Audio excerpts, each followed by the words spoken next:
Man, I was born in a little city southeast of Los Angeles called Artesia. And a lot of people are like, well, where's that at? It's right by on the outskirts of Norwalk, Hawaiian Gardens. And I was born and raised there in at Pioneer Hospital. I could say that my elementary days were good. And between the fifth and sixth grade, that's when it started kind of everything started sliding for me a little bit, little curiosity, a little bit of, enticement, things that were temptation, different things that I wanted to be a part of. Yeah, Mike, I totally get what you're talking about. And so you're growing up, good kid, going to school, loving your neighborhood, loving everything. What was the thing that changed that started taking you down that wrong road? What did you see? Who did you see? And also, like, how did you get enticed to that? I'm saying that because there's kids watching who maybe, could avoid that too. Well, I could say this, man. Um, my mom was a good mother. My dad was a good father, but there was a lot of drinking in my home. My dad loved to drink, and when he drank, he would beat my mom. And as a kid, I would see this, man, and I was kind of like, traumatized. Me and my sister. It was only me and my sister. I only have one sister, and she's 3 years older than me. And I remember, man, she would take the lashes for me, man. She would, like, when things would happen, my mom and dad would argue, my dad would fight and hit my mom. And my grandparents, my dad's parents, they lived down the street from us. So anytime that would happen, they would race over. And so I would say about fifth or sixth grade, it started getting rocky. My dad, I watched my dad a lot. I used to go out with him a lot. He used to kind of, venture out, do his thing. And his cover up, I guess, to tell my mom, was to take me with him. You know what I mean? And I would see him, partying, drinking. And so, their marriage started to get rocky. And I can see that maybe fifth or sixth grade. And I had a friend, man. I had one of my best friends in elementary school. I believe we're fifth or sixth grade. And I remember one day, man, he came to school, and he had a black eye and stuff. And I was concerned, and I told him, hey, bro, what happened, man? And he goes, man, you know what? I got jumped into to the gang. I got jumped into Artesia, and his little brother went there too. And we were just kind of like, what? Like, I could say that was the beginning. Like, I wanted to be a part of that, because now my best friend was part of a gang. So I was like, man, like, I was kind of interested in, like, what that lifestyle brought, because my dad always protected me from that lifestyle. And my dad was an OG. And so at that time, my mom and dad would fight a lot. They got divorced. And when I was 10, and so when they got divorced, my my mom, she couldn't handle me and my sister, because we were like, we wanted to go with grandma and grandpa, because my grandma gave us the freedom and the liberty to kind of do whatever we wanted. You know what I mean? So we would run from my mom's pad to my grandma's. And once again, that was my dad's mom and dad. And that's when I could see things just kind of, unraveling little by little. My dad always told me that, if I was going to go to the neighborhood, if I was going to get jumped in, never to hide it from him, because if he found out, he was gonna whip my butt. You know what I mean? So, I always, hid it from him. I would go to elementary school, and we would start ditching class, we would start ditching school, and little by little, hanging out with these guys, man. And my dad, he told a lot of the homeboys, man, you know what, if you ever see my son, and let me know, tell him, don't allow him to hang around, and stuff like that. But I always snuck and did it anyway, you know what I mean? Yeah. And yeah, so little by little, man, it kind of unraveled with the divorce of my parents. And then at the courts, the courts granted grandmother and my grandfather legal custody of me and my sister, because we didn't want to stay with my mom, because once again my grandma allowed us to have that freedom to do kind of a little bit what we wanted to do. You know what I mean? Yeah, Yeah. So yeah. we went And in. divorce is devastating, man. It I hurts, know. especially for the kids, man. Right. And before we go on, Mike, I want to take a little pit stop here. Um, Before we go on, like how you ended up in juvenile hall and all that stuff. You're seeing, for anybody that doesn't know Artesia, it's a very well-known neighborhood, and I think Mike, uh, your dad was pretty well known, the Big Mike, and so in that neighborhood there was a lot of guys who were OGs, and could you tell us about like some of these guys you were seeing, because some of them are legends, bro. Some of them are legends, from Weddle, to others, like these are the guys you grew up looking up to as a little kid. Can you tell us a little about that and how that influenced you?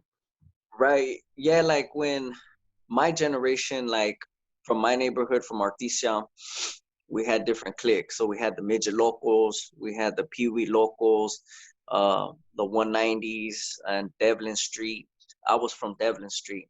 And so like when my dad used to take me around, I was a little boy, man, and he used to introduce me to these guys. I didn't know too much about anybody or anything, and but little by little, when I got jumped in to Artesia, I started to learn more about the neighborhood, and who was there and who was who, and out of respect for my dad, everybody would kind of just tell him everything that I was doing and stuff like that. And because when I got jumped in at Artesia Park, and I was like, man, I can remember I was like 10 years old, 9, 10 years old, and um, my dad was there counting the watch, and I remember the older homeboys that jumped me in, they were like 19, 20 years old, you know what I mean? 18.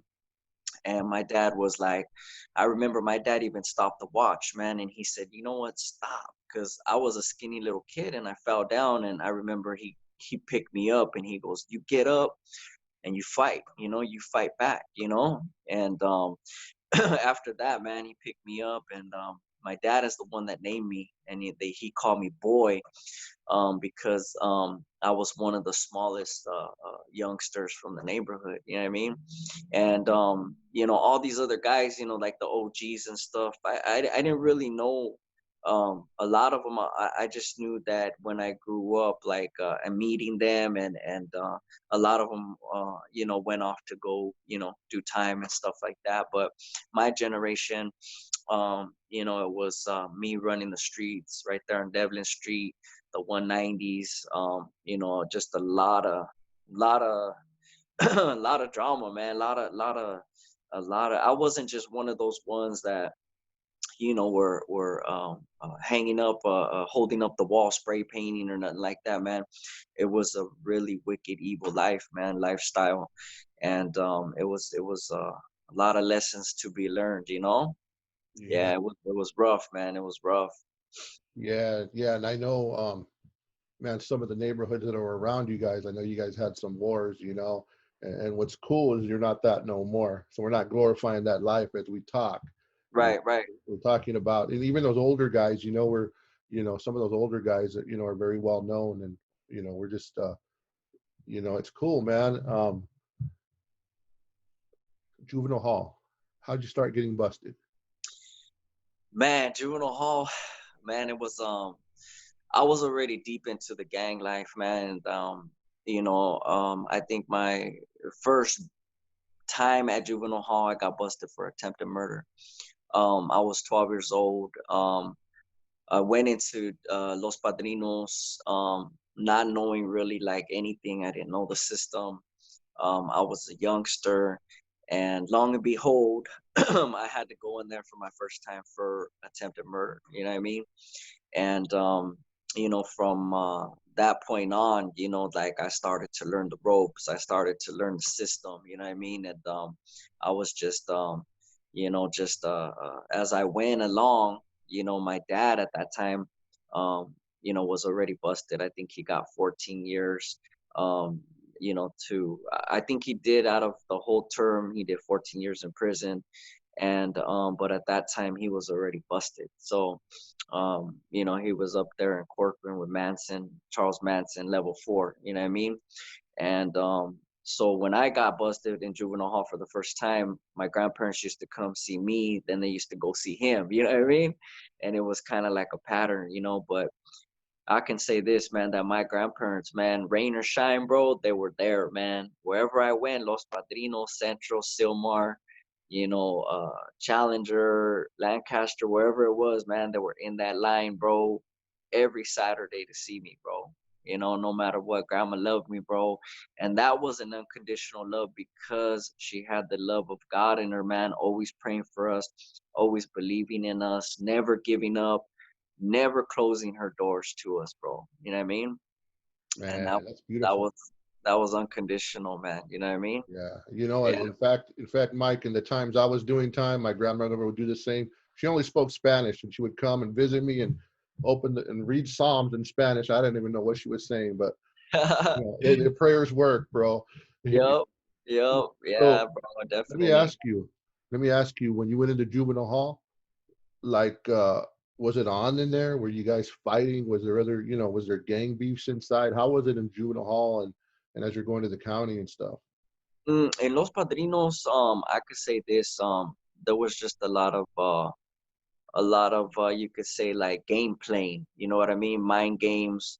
Um, you know, um, Now with the juvenile hall, as we all know, it's just the gang, with your enemies, you know what I mean? But so with the Hawaiian Gardens or Norwalk, those were a lot of our enemies at the time. And so if we see, in juvenile hall, if you see your enemy, you got to get busy, you got to get down, you know what I mean? And I remember when there was a time where I was going from juvenile hall to Camp Miller. I was going up to Camp Miller, and we're shackled in the bus, and we're taking the ride, and there's always instigators. You know what I mean? There's always the instigators, and they knew I was from Artesia.